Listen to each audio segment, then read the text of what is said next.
Welcome back, folks. This is episode 152.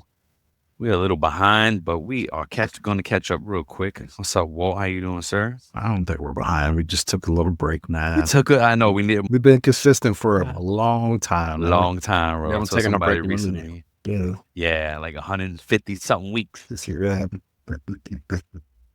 But look, man. Yeah, you're right. It's a balance in that. Not even. We just shoot. Yeah. Anywho. Yeah, man. And it wasn't even a good, not like we were all sitting on the beach. We actually just had to Busy. work. Busy from the 9 to 5. For all the other things. Because people be like, man, how do you find the time? How do you got 2 podcasts? And I'm like, it sounds like a lot when people say it, but I manage it just fine. Yeah. And then sometimes.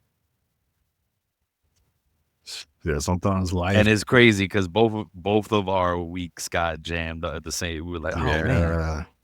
So crazy, man. It is what it is. What's new with the fitness challenge, man? The financial fitness challenge. What's going on? I am deep in. I got our business data to the CPA, and now I'm data mining through transactions, right? Like I'm coding things. Restaurant. I mean, that's the one that sticks out to me. Yeah. Restaurant. Yeah. So again, my wife always hates this time of year because she knows I'm gonna come with like where we spend all out. It's annoying at first, but it is good to see because you're like, you gotta connect. You got to keep yourself honest. Exactly. So I'm going through that phase of the fitness challenge, just looking at the data, like we preach about, right? And then gonna make some decisions after that. What about you? Same, kind of in the same vein. And recently, I'm not gonna say the amount because I'm a little embarrassed about it. Yeah, no, we don't have to do that. We don't have to do that. But found that I was spending. I didn't think I was spending as much as I was spending on eating out. Yep. And then I racked total up the expenditures for the expenditure. You don't even know what words is out. Are you gonna expenditures, finance, and we're taking them a savings. There were the expenditures, and I totaled up the expenses for the month that I was looking at, and realized, man, like I spent way too much. Yeah, little things, and it wasn't like big amounts. It was just little things like here and there, add up more frequent. Yeah.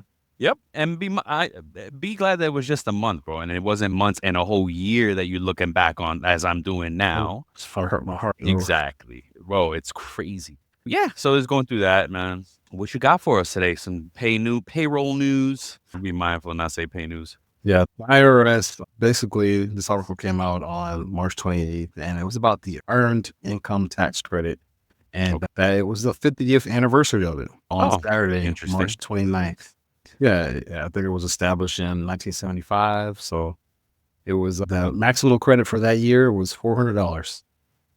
And for 2024, it was a little over $7,800. Oh, dang. Yeah. Because now I'm curious as to what that really means. Yeah. And income tax credit definition? What is it, people? Oh, man. And this is not the show, but we're already... All right. But anywho, okay. I'll dig into that for the next show. This is what it says, right? It says... Oh, you got it. It was made to provide financial assistance to low to moderate income working families and individuals with or without children by helping them cover essentials and to save for future and build financial stability. That's the reason why it was. All right. Alrighty then. Thanks for that. Look, being that 70% of Americans live paycheck to paycheck. For real, all the things are needed, man. Like, it's crazy. Yeah, we gotta check that stat because I don't know about these prices. It might be 80% right around now. It's tough, man. It's crazy what's going on. Okay. All right. Was that it? Yeah. All right. What was mine for this one? Mine for this one was about this company Atomic that I have covered in the past. I like talking about payroll companies that nobody knows about that are $1 million companies doing their thing. They're just not like in the limelight because it's very interesting that we only hear about a certain amount of companies like A-list celebrities and B-list celebrities. Yeah. You don't really know. You only know, or even like in the accounting world, the big four, you know, and they only know that's it. But there's hundreds of thousands of other businesses out there that are $1 million companies. So anywho, Atomic, this company Atomic is out there. Oh gosh, I got to go back to my link. I lost it because I had to reboot. They just secured a bag Nice. with Capital One Ventures, City Ventures, and FNB Corporation, a few banks, and $10 million. They raised $10 million in a strategic investment with Capital One and City and FNB. Nice. And yeah, this funding affirms that Atomic's position as a trusted partner for financial services across a range of cases. Basically, they are helping to bridge the gap, or like they bridge. Great. I found that I'm gonna tell you what they do. Atomic serves as the essential bridge between consumer data and, and financial solutions, allowing unparalleled access to payroll, HRIS systems, and merchants, facilitating a range of financial services, including direct deposit switching, income, sorry, no triggers, income employment verification, payment method updating, and subscription management. So again, we talked about them before about payroll. They're making moves in that space, and they just got Mhm. some more money and still growing. So God bless them. And that was it. That's it. Yeah, All right, let's pay some bills. let's pay the bills. Are you looking for an efficient way to manage employee time? Time Track Go is the solution. Time Track Go turns an ordinary tablet into a state of the art time clock in minutes. And with its mobile app and web portal, employees can clock in from anywhere in the world. But wait, it gets better. Time Track Go also has automated PTO, simplifies time off requests, and makes life easier for you and your team. So stop wasting time and get these features are really key. They always ask us, what is a sophisticated system? A Mhm. sophisticated system has those features, folks. So, Time Track Go has a special offer for It's About Payroll listeners. Right now, Yes. they are offering an additional 50% off your first 2 months. So, just head over to www.timetrackgo.com/IAP. That's Go.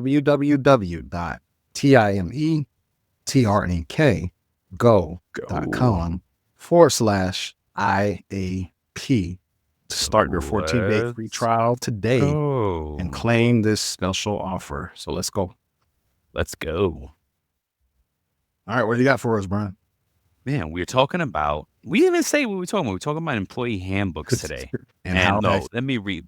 My fault, bro. I'm going less. How employee handbooks impact where I'm talking about payroll, IAP. So the payroll professional, I gotta keep myself straight because I'm thinking about both. I actually very yeah, excited about the topic, and yeah. there's a lot of good nuggets on both sides.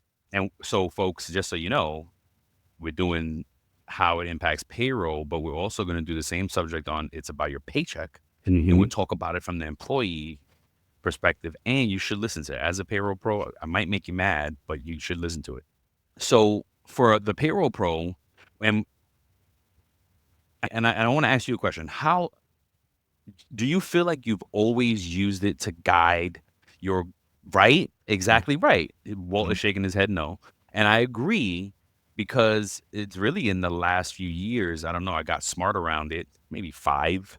Like I would always you're forced to go check things here and there. But at some point I was like, wait a minute, this thing needs to stay handy, top of Yeah, mind, like I'm open. So now I use it to really get to know a process of a yeah. daily guide for issues. That's a great way to think about that. Oh crap! That's what Oh, create cheat sheet for yourself. There it is, right there. I was like, wait a minute. I know I had an idea that I wanted to share and also need to do. Yeah. And it's created. So number one was it should be used as a daily guide for payroll professionals. Mhm. We should create a cheat sheet for it so that we don't have to constantly pour through the whole thing, especially what up.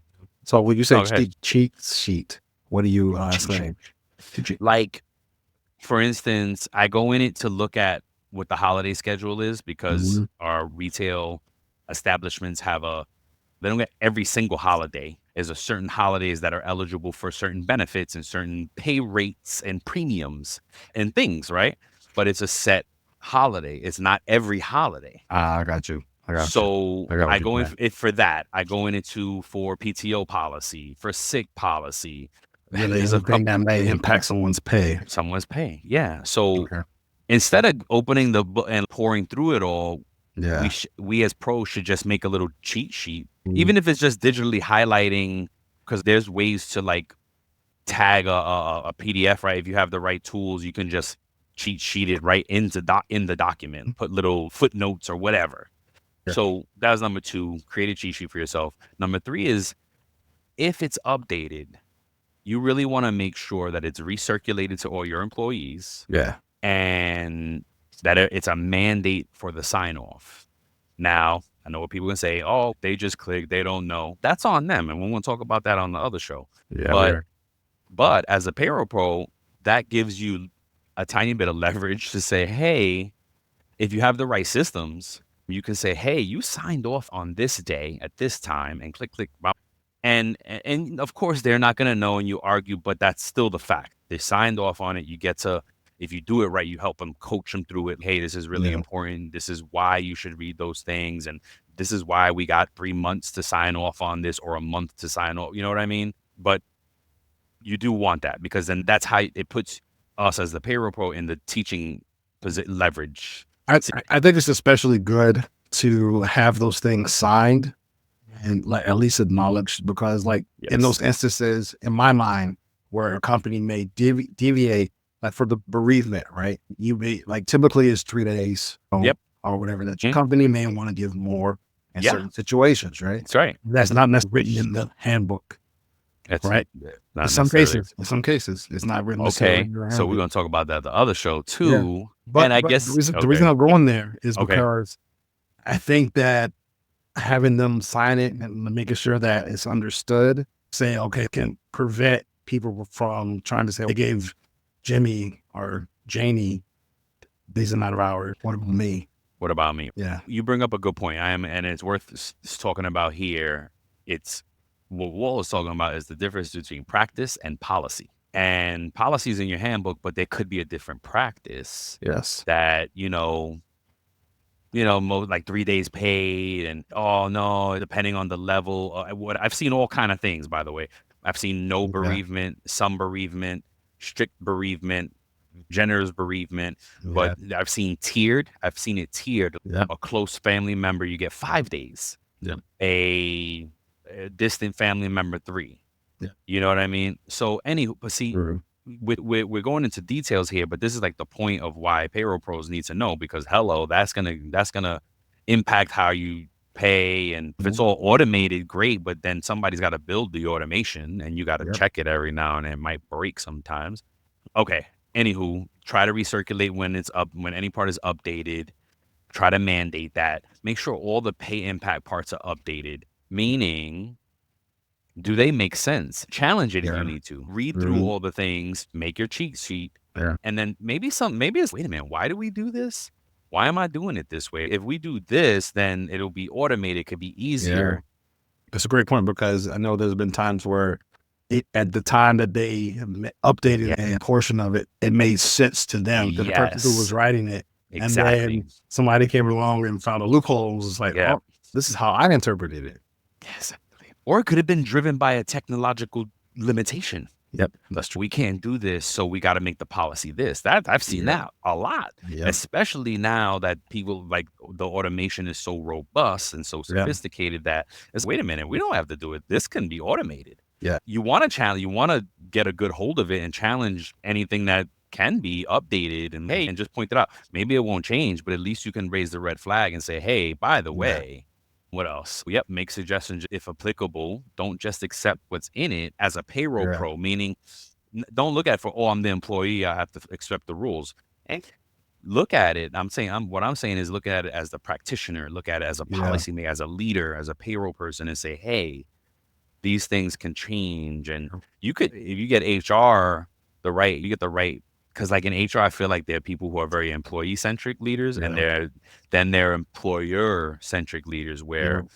right? So depending on how your leader is, you Yeah. may be able to change. Like, hey, 3 days seems crazy. Why the average in the industry is 5, or Yeah. no bereavement at all is crazy. The Yeah. average is 3. So, anywho, what else I got here? Make sure the front line is referring to the same. Make sure you're literally all on the same page, right? So Yeah. now that you have a hold of it as a payroll pro, and you're like, whoof, you're flying through and you know everything, right? Yeah. But what if your managers and the people who need to roll it out on a daily basis don't know? It's one of the things that I use a sports analogy all the time or whatever, but like it's knowing the playbook, right? Yes, Right. literally. And like Yeah. if somebody has an old version of a playbook, outdated, Yep. and you go to run a play, and You run in a post and we made it a flat. Come on. Yeah, exactly right. It's knowing, and we go through that all the time yep, where, because, and then look, and the flip side of it, you got to give your team some grace. And hey, our yeah, managers are frontliners. They're dealing with this other things on a daily basis. Like I walk into there, I don't know anything that's going on in their world. yeah, So you got to know the handbook is really your world. You want to help bridge that gap.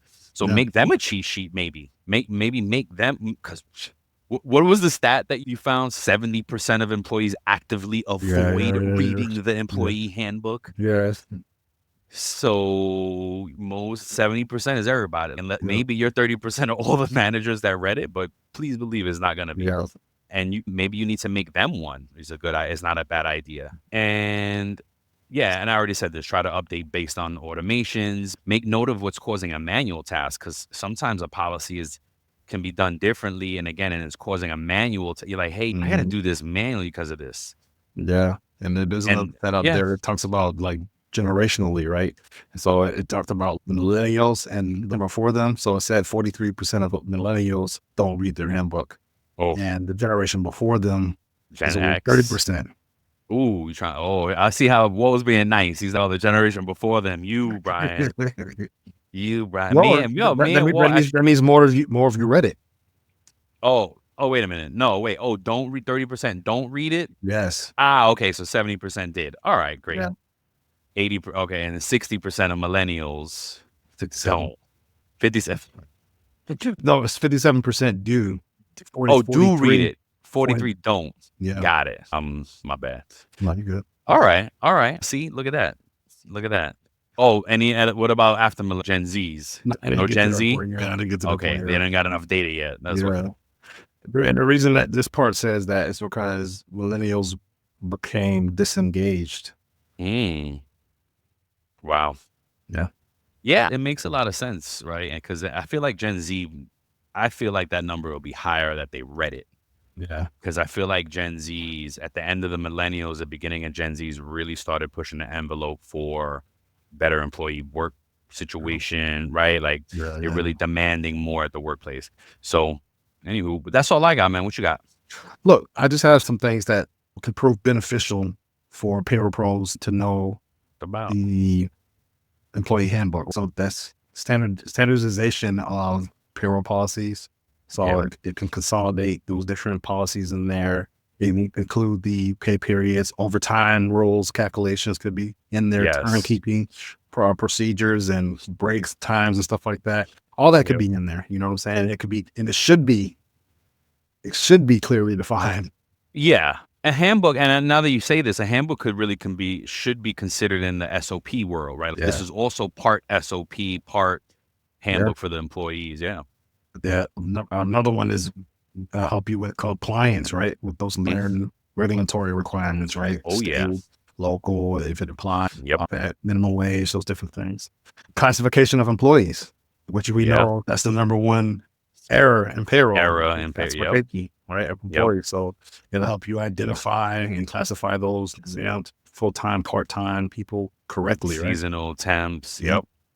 There may be some handbooks may provide details about maintenance of comprehensive payroll records, telling you what to keep, how to keep it, like we were in a place that we had to calculate. What was that called? It was escrow for schools. Oh God. Stop. Yeah, we had to keep the records for that. Remember?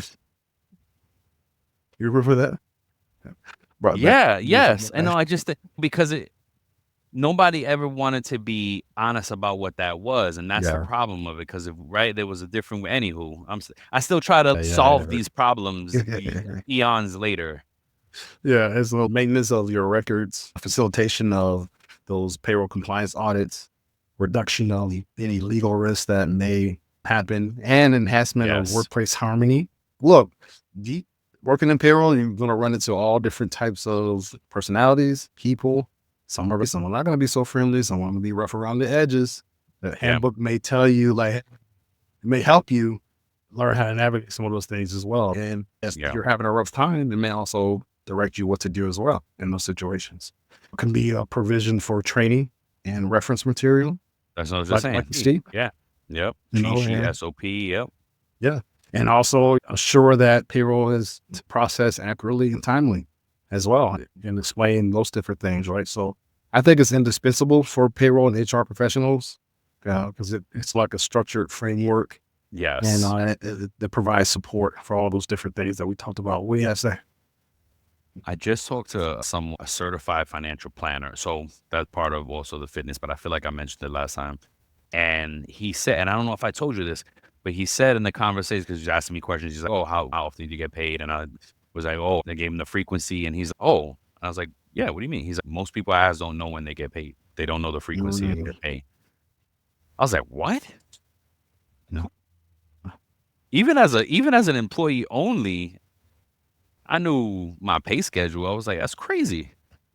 But it goes to show you, it's just like folks don't look at their paycheck, and payroll pros know that. Forget about it. So I even knew parapros that didn't even look at their thumbs. that's beyond me, but okay. It's It's crazy because we're in the system all the time, and I look, but I guess you know what though. But I guess that's a great example of different professionals because I look on my phone to see what the experience is like, what my like my customers, how they see their pay. I do the same thing for myself through the system to be like, okay, this is what they're seeing.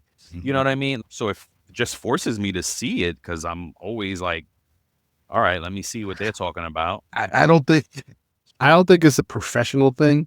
I think it's a maybe not a maturity. I'm trying to find the right words because I know when I was younger, Hmm. I wasn't really focused about my pay like that. It was just a Even mindset in I had. payroll, Even in payroll, I wasn't necessarily like looking at my checks. that could be a factor. That's true. That But could be a factor. what caused me to do it is when I had just gotten back from working with FEMA. I had to get a temp job and I had to monitor my time cards and stuff Hours. like Yep. that, my hours, and they paid me a little bit different than what I was getting used to pay. Used Mm, to pay, so I had to look at my stubs. And like I noticed that one time they short paid me, and that kind of shifted stuff in me. It was in my early 20s when that happened. And so I was just like, okay, I need to make sure I stay on top of these things, right. and I maintain a better budget. Because at first it was that financial literacy. Hmm. How many times have we seen people on true payroll crimes Yep. make a mistake or make a choice and because they're either money hungry or whatever, and they just start living a certain type of way. Yeah. Yeah. Nice. All right, man. What else we got? We got a question of the day. Yeah. And so, in your opinion, is knowing what the employee handbook says a requirement or a luxury for payroll pros? Oh, for payroll pros, Yeah. it's a requirement. Okay. It's a requirement. I think that, of course, look, if you want to be a wordsmith, and of course, if you want to be a good payroll pro and continue to grow, because like that stretches you out, so you start to get more comfortable with policy, and you start to be able to easily coach talk to employees and when they come to you, oh, because inevitably if you're payroll that sit with HR, you're gonna get asked HR questions. Yeah. Oh, this one's not around. Oh, do you know if blah blah blah blah? So let me ask you, what if you work for a company that really doesn't push reading the employee handbook on you or anything like that? Or knowing, I, I work for a place that told me, right, look, it's not payroll's job is not to be the policy police. It's to process payroll. yeah, sure, Okay. agreed, agreed, but sometimes it's one and the same. If the policy is about the payroll, then We're about the handbook, I'm just, even yeah, but again, like I said, it depends on what type of professional you want to be. okay. That's what I think. Yeah, I can't see doing the job really good and being the best that you could be without reading through it. I don't read them cover to cover. Yeah. Not like you're memorizing stuff. It's just like, No, yeah. but I'm going in it to look for the things that it's going to tell me the right way to do it is. You know what I mean? And that's a good part of it. Yeah. And I have to do, I think for me, I think it's a must have, a requirement for a payroll pro because it's not going to hurt you. It's just going to No, enhance you. like you were It's only saying, gonna make right? you better. Yeah, Yeah. it's gonna make you better, and it's gonna help you clearly define, like you mentioned earlier, what's policy versus practice. Mhm. You Yep. know, and you delineate or just see that clear line in the sand and say, hey, this is the difference between this and this is the difference between that. Yeah. Exactly right. So that's why I said the cheat sheet is important because the internet policy may not be as Mhm. important to you as is the holiday schedule. Yeah. Internet policy you may wanna know for yourself, right? 'Cause so you're not caught watching Netflix at work, you know, what so that's different, but that you're not gonna refer to that to process payroll. You shouldn't have to. Yeah. If you do, that stinks. But yeah, that's about it, Mike. Yeah, all good stuff. Yeah. All right. Cool. And we'll keep it nice and short and sweet. Kept it on the time. Yeah, man. Killing it. Love it. Brian said, if you don't look at your stuff, you a bum for Are sure. you a bum? Yeah, damn bum. No, not all the time, but I don't see how people. I don't see how no payroll. You said payroll. You knew payroll pros that didn't. Yes, That's active. who I don't see. Like you're in the system right there. Like you live in the system all day. Yeah. You know. And it may be the setup because I know that now that I process corporate and when I started processing corporate more often, I started paying more attention to my own stuff even then. See. But before that, when I didn't wasn't privy to it, I was just all Oh, you didn't process your own payroll. no. I haven't been in many jobs that I didn't process my own payroll or with oversight. Yeah. All right. Cool. All right, folks. Folks. Till next time. We love you. Peace. Peace.